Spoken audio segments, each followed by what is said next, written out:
2020 was a year like no other, full of unprecedented events that we had never seen before in our lifetimes as we lived through the ongoing global pandemic. It was a year full of disappointments. There was a disappointment of missed holidays, disappointment of missed trips, visits to family and friends, maybe just disappointment of not getting to a coffee shop or a restaurant or to the hairdresser to get your hair cut. It was a year like no other. It was a year full of tragic losses as well. There was loss of income and employment for some, loss of health and loss of loved ones. It was a very difficult year and it is ongoing. And we live in a world that is broken and full of disappointment. People disappoint us. Places we go to can sometimes disappoint us. Our jobs can disappoint us. Material things can disappoint us. Even our family and loved ones can disappoint us at times, and other believers and people in church can disappoint us too. And honestly, let's face it, sometimes we disappoint ourselves. So what can we do?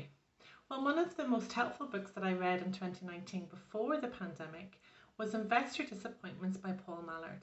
And at the very beginning of the book, Paul says that if God folds disappointment into the texture of our lives, then it is for a purpose.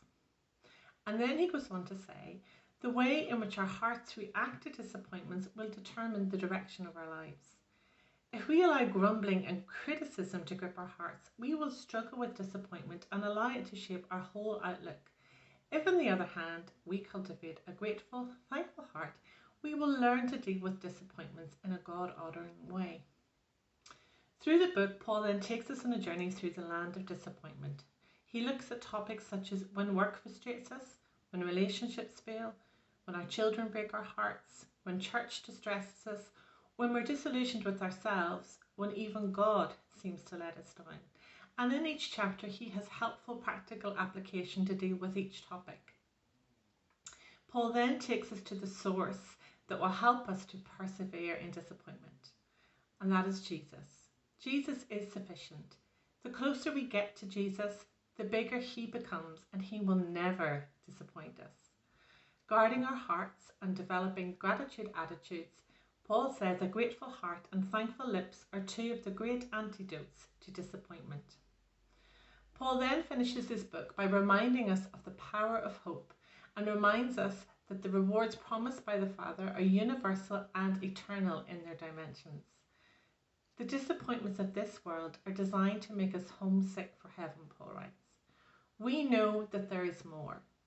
We long for a place where disappointment ceases to exist. Heaven will be a disappointment-free zone. So if you're still struggling with some of the disappointments and challenges that this last particular year has thrown up, I really encourage you to read Investor Disappointments by Paul Mallard.